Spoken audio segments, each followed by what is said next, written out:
Friends, welcome to my YouTube channel educational innovator. दोस्तों, रीट का answer की जो 24 जुलाई फोर्थ शिफ्ट में हुआ था उसके हिंदी के आंसर की के बारे में देखेंगे।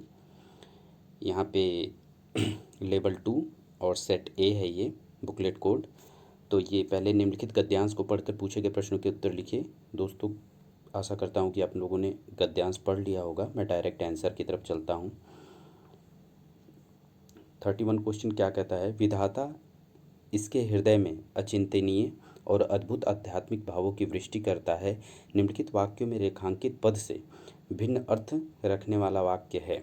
आध्यात्मिक मतलब परमात्मा से संबंध रखने वाला, आत्मा संबंधी ज्ञान, आत्मा परमात्मा से संबंध रखने वाला और दुख पर प्रत्यास्मरण। आध्यात्मिक मतलब आत्मा परमात्मा से संबंध रखने वाला।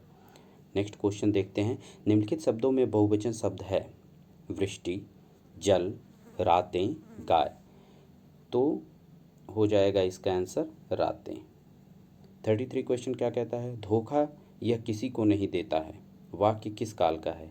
देता है तो ये सामान्य ये वर्तमान काल हो जाएगा आपका, ये वर्तमान काल हो जाएगा।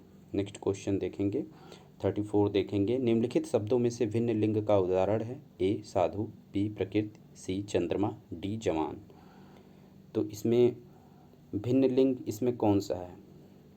भिन्न लिंग इसमें हो जाएगा प्रकृति, क्योंकि ये प्रकृति क्या है?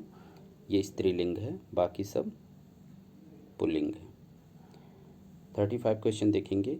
शाम और प्रातः, दिन और रात, विधाता इसके हृदय में चिंतनीय और अद्भुत आध्यात्मिक भावों की वृष्टि करता है। वाक्य में रेखांकित शब्द का विपरीत लिंग होगा। विधाता का विपरीत हो जाएगा विधात्री। नेक्स्ट क्वेश्चन देखेंगे। 36 ये प्रकृति के जवान साधु हैं। वाक्य को पूर्ण भूतकाल में बदलने पर क्या होगा?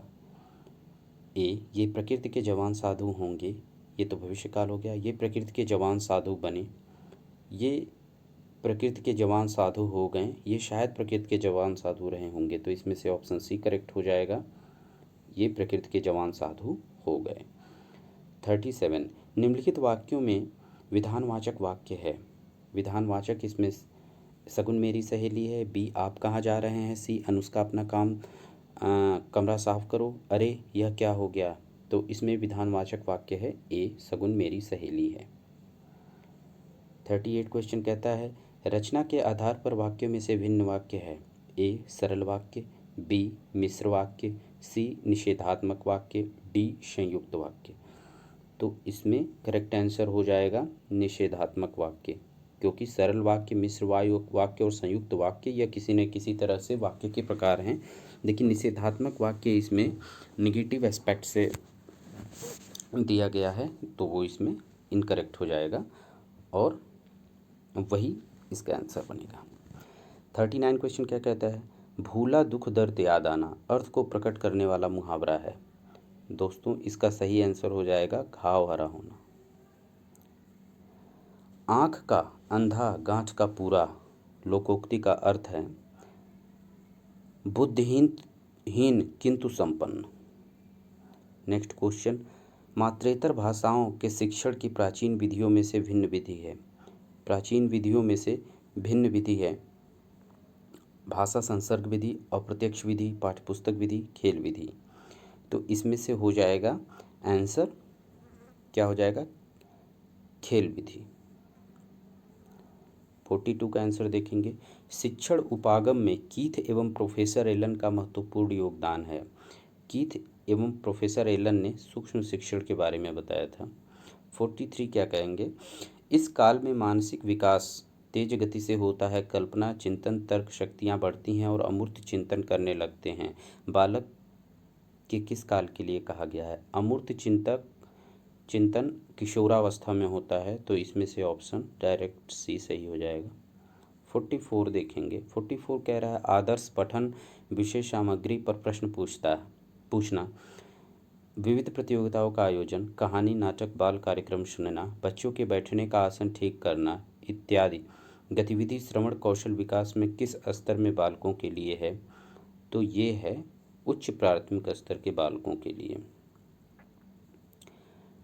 45 नंबर का क्वेश्चन कह रहा है बच्चों के लिए भाषा सीखने का सर्वोत्तम समय होता है। तो इसका राइट आंसर हो जाएगा ए। 6 से 9 वर्ष की आयु तक बच्चा भाषा सीखता है अच्छे तरीके से। 46 नंबर का क्वेश्चन है हिंदी शिक्षण में मूल ध्वनियों की संख्या अधिक होना उच्चारण में किस स्तर के छात्रों के लिए सबसे बड़ी चुनौती है। ये मूल ध्वनियों की संख्या ये हो जाएगा आपका किशोर स्तर पर। पाठ्य पुस्तकों के आंतरिक तत्वों में से भिन्न तत्व है। पाठ्य पुस्तकों के भाषा, शैली, विषय सामग्री, इसमें से उच्चारण शैली हो जाएगा राइट आंसर। नेक्स्ट क्वेश्चन है तुलसीकृत ग्रंथों के नाम लिखिए। प्रश्न का प्रकार है तुलसीकृत ग्रंथों के नाम लिखिए। तो कुछ ग्रंथों के नाम लिखेंगे तो वो बहुविकल्पी नहीं हो सकता, बहुत ज़्यादा लंबा नहीं है इसलिए निबंधात्मक नहीं हो सकता, वर्गीकृत प्रश्न नहीं हो सकता, तो ये छोटे शब्दों में लिखा जा सकता है इसलिए लघुत्तरीय प्रश्न है। अब नेक्स्ट 49 देखेंगे। कह रहा है निम्नलिखित शब्दों में से प्रश्न पत्र की असंगत विशेषता वाला गुण है। विश्वसनीयता, वैधता, व्यवहारिकता। ये अति व्यापकता नहीं होगा, अति व्यापकता। सतत एवं व्यापक मूल्यांकन प्रणाली उपयुक्त है परंतु यह लाभकर तभी हो सकता है जब, इसमें से राइट आंसर हो जाएगा ए। मूल्यांकन पक्षपात रहित हो, आंतरिक मूल्यांकन व वार्षिक परीक्षा के प्राप्तांक अलग अलग दर्शाएं। नेक्स्ट क्वेश्चन भी एक पैसेज है, इसको आप लोग पढ़ लीजिएगा। डायरेक्ट इसका आंसर देखते हैं। 51 कह रहा है घोर शब्द का पर्याय है। घोर शब्द का पर्याय देखिए इसमें दुविधा है क्योंकि इसमें दुर्बोध भी हो सकता है और कठिन भी हो सकता है, क्योंकि घोर का पर्यायवाची कठिन होता है लेकिन दुर्बोध का भी पर्यायवाची कठिन होता है। तो इसलिए इसमें दोनों आंसर सही होगा। इसमें स्टार लगा लीजिए, इसमें बोनस अंक मिल सकते हैं। 52 क्वेश्चन अत्याचारी शब्द में किस प्रकार का समास है। तो इसमें यण संधि आएगा। नेक्स्ट क्वेश्चन देखते हैं। कालाग्नि शब्द में समास है। कालाग्नि शब्द में समास कर्मधारय समास है। निम्नलिखित शब्दों में भाववाचक संज्ञा है। भाववाचक संज्ञा उसके, तेज, सीमा, पवित्रता। तो पवित्रता जो है वो भाववाचक संज्ञा हो जाएगी। निम्नलिखित शब्दों में अव्यय शब्द है। कुछ, सात्विक, मनुष्य, छाया। इसमें से कुछ जो है वो अव्यय शब्द हो जाएगा। 56 बहुत दूर तक और बहुत काल से पीड़ा पहुंचाते चले आते हुए किसी घोर अत्याचारी का बना रहना ही लोक की क्षमा सीमा है। वाक्य में रेखांकित शब्द में विशेषण का क्या रहे अनिश्चित परिमाणवाचक। 57 शिथिलता शब्द में प्रत्यय का प्रकार है। शिथिलता शब्द में प्रत्यय का प्रकार कौन सा होगा, वो होगा क्रियावाचक कृत्य प्रत्यय। 58 का क्वेश्चन है वह भाव जिसमें सत्व गुण प्रबल हो। वाक्य के लिए एक शब्द है। सात्विक भी हो सकता है, सात्विकी भी हो सकता है, तो ये सात्विक मान लो। कोप शब्द का विलोम है। कोप शब्द का विलोम क्या होता है, कृपा। उद उपसर्ग वाला शब्द है उत्साह, उद्धनुषा, उत्साह। तो दोस्तों ये रहा आज के लिए हिंदी का। अब नेक्स्ट पार्ट में हम देखेंगे